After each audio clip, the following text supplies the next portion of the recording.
The little girl knew that her father had leukemia and that only her bone marrow could match, yet she refused to donate her bone marrow. "I don't want to," she said, even threatening to sever ties with the whole family because she clearly remembered that the last time she donated her bone marrow to her father at all costs, it ultimately left her physically weak, led to a sepsis infection, and her sister took credit for it. The sister insisted that she was the one who donated, and because the father naturally favored the sister, he not only didn't believe the girl's words, but even wanted to kick her out of the house. The girl, overwhelmed with anger, fainted. Little did she know that when she woke up again, she found that she had been reborn. She returned to the day when her father was first diagnosed with leukemia, and everything was a familiar scene. They deliberately tricked her into donating bone marrow to her father, but this time, Yao Yao directly refused. Her father was incredulous upon hearing this, but he didn't realize how many hurtful things he had done to Yao Yao over the years. Not only did he confine her, but she was also often bullied by her aunt and grandmother, and wasn't allowed to eat. This time, Yao Yao decided to resist. What should she do? Do you want to talk about taking off your socks and stuffing them into the mouth of the scheming sister? The teacher told me not to hit people, but also told me not to suffer losses. Seeing this, the aunt reached out to hit her, but unexpectedly, Yao Yao directly picked up a vase and smashed it on the ground. Her father stood up for the aunt, threatening her about how she would leave. Yao Yao didn't listen to their threats and decided to leave, thinking that she didn't want to stay in this house for even a day. Living a new life, she was determined to take back everything she had lost. Yao Yao returned to her mother's house and saw her diary from that time. Clearly, Mom was Dad's first love, but Dad mistook someone else, wrongly thinking the scheming sister was the daughter of his first love. For so many years, he has unconditionally spoiled the sister, giving her all the resources of the company and making her a child star. On this day, the sister came to attend a movie audition. The role she auditioned for was a child disliked. The sister's overacted expressions, and there was no emotion in her eyes. The acting was fake. Yao Yao took the chance to audition. Her scheming sister questioned, "What right do you have to steal my role?" She then live-streamed. To mock Yao Yao, Yao Yao recalled painful past memories on stage. All the memories flooded back of being bullied by her family and everyone looking down on her. She thought, "If I cry, it will be a scene. I never want to seriously cry again after my father fell." Tears still flowed down. Everyone present was moved, not expecting such great acting skills from someone so young. The sister originally wanted to mock her, but unexpectedly, everyone in the live stream became Yao Yao's fans. The director immediately made a decision. Yao Yao was chosen as the lead actress of the movie. Seeing the situation turning unfavorable, the scheming sister hurried home to find their father, immediately claiming that Yao Yao had stolen her role, and even saying that she was just someone without a mother. Upon hearing this, the father was instantly enraged and dragged the sister along to seek justice. Meanwhile, the film's opening ceremony is taking place here, and the host publicly announces that Yao Yao is the female lead of the movie. Unexpectedly, her father and sister lead the opposition, with her father accusing Yao Yao of being too immature and questioning how she could compete with her sister. Yao Yao expresses her grievances, saying that she is not worth even a little bit of his love. Yao Yao has seen through her father's true nature. He believes everything her sister says, but never trusts her. Given this, there's no need to continue the conversation. She will not give up the role to her sister, and her scheming sister sees how assertive she is, and also starts showcasing her own acting skills. Forget it. I don't want this role anymore. The father quickly comforts the sister and instructs the assistant to execute the plan. Suddenly, everyone receives news that Yao Yao bullied her classmates and sister, and that this audition was predetermined, urging resistance and for the child to get out quickly. The father even tells everyone on the spot that Yao Yao's mother is someone who is greedy for money, and that Yao Yao was led astray by her mother from a young age. So, he's just a bad child, and someone like him is not at all fit to play a happy little princess.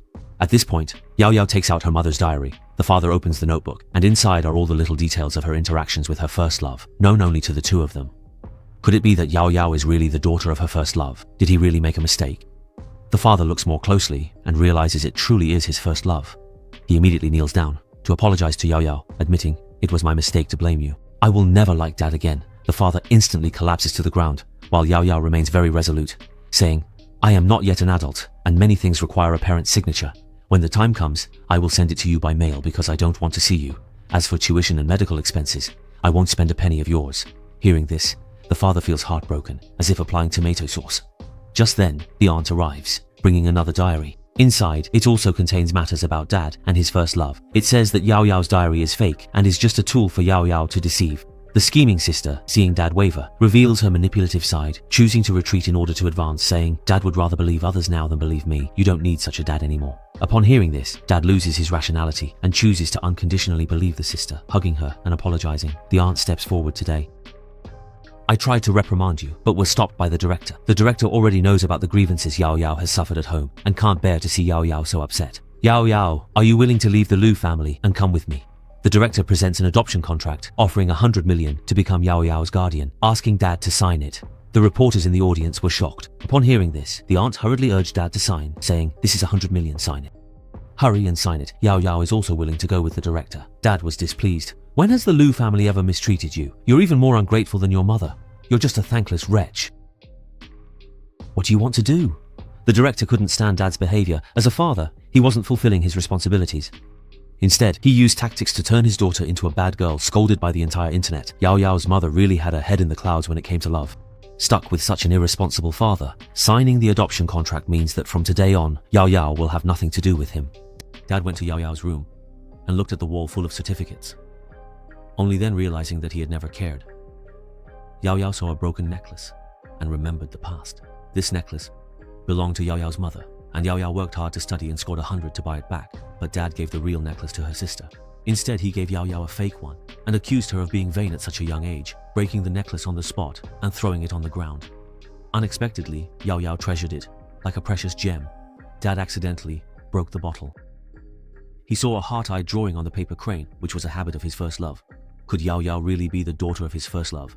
So he called his secretary to investigate again. Feeling guilty, Dad went to Yao Yao and took out a black card, wanting her to live better, but Yao Yao directly retorted angrily, "What day are you coming in?" Dad's clothes. Dad's brother, who was standing by, couldn't stand it and wanted Yao Yao to donate bone marrow to Dad. In the family, only Yao Yao was a successful match. The director couldn't stand this kind of moral coercion, smearing Yao Yao like that, and even now, there hasn't been an apology. "Aren't you fond of your sister? Then let's make a bet to see if your sister is willing to donate bone marrow to you." Dad was lying in bed. Sister took care of her attentively and still wanted Yao Yao to donate bone marrow. "That's our dad. Without a suitable bone marrow, he will die," she continued. "How can you stand by and do nothing?" Sister held Yao Yao's hand, urging her to quickly save Dad. "If it were me donating bone marrow to Dad, I would do it without hesitation." Just then, Dad's brother came in. He stated that the successful bone marrow match was the sister. The sister instantly panicked, having heard that after donating bone marrow, one's health could deteriorate to the point where even basic running would be impossible. At this moment, the sister put on an Oscar-worthy performance, suddenly claiming, "I feel so much pain in my chest. The doctor said I've been in poor health since childhood." The brother beside her pulled her along to find a doctor. "I can't breathe. It's so uncomfortable." The father kept watching the sister, understanding that she was unwilling to donate her bone marrow. At this moment, the director came over and told the sister, "All along, the only successful match has been Yao Yao. What I'm doing is to let you experience the power of moral coercion." The brother saw through the sister's facade. "Didn't you just speak so well? Now that it's about you, are you 1,000 times unwilling?" Now that the father has lost the bet, he can only watch as the director takes Yao Yao away. After stepping out the door, Yao Yao voluntarily hugs the director, as she is the only person besides her mother who truly treats her well. The father doesn't have much time left, and the secretary discovers that Yao Yao's mother was actually his first love. The father takes out Yao Yao's diary, and a photo falls out. The person in the photo is his first love, and at this moment, the father is filled with deep regret. It turns out he had been recognizing the wrong person all along, and at the same time, it was discovered that the aunt was deceiving them. The sister's mother was never pregnant. It was a child you had with someone else outside. It turns out that back then, the grandmother didn't allow the aunt to marry the man she loved. But at that time, she was already pregnant. Coincidentally, my dad asked her to investigate his first love, so she just went along with it, and my aunt didn't admit any wrongdoing. For my own benefit, what did I do wrong? Dad got angry when he saw my sister and grabbed her by the neck, refusing to let go. My aunt accused Dad of causing Yao Yao's death, saying the deepest fault lies with him. If he had trusted her, would the subsequent events have happened? Dad understood that my aunt was right and everything was his fault. A few days later, the director told Yao Yao that she and her mom were very good friends. They had planned to study abroad together. But her mom stayed in the country for Dad, only for Dad to ultimately let her down. That's why the director was so kind to Yao Yao. Ever since Dad realized his mistake, he stood outside the door for 3 days and nights, but Yao Yao didn't want to see him and only asked the director to deliver a message to him. The director came out and slapped him hard. The first slap was for the few sheep's eggs, and the next was the second slap, which was your slap. It was your conversation with him, and then came the third slap.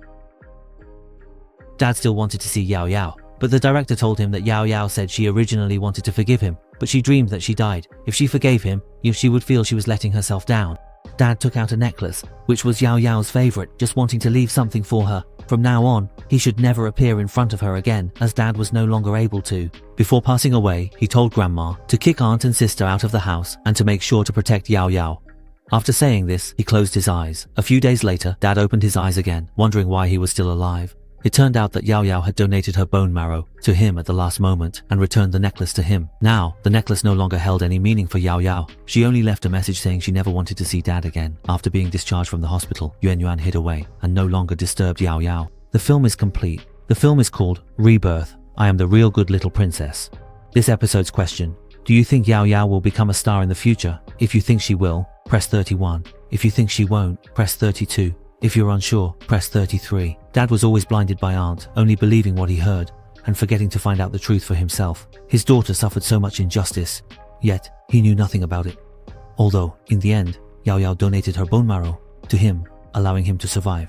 He will spend the rest of his life in regret. Alright, that's all for this episode. Remember to like, follow, and subscribe to the Bowler Brothers family. See you next time. Bye bye.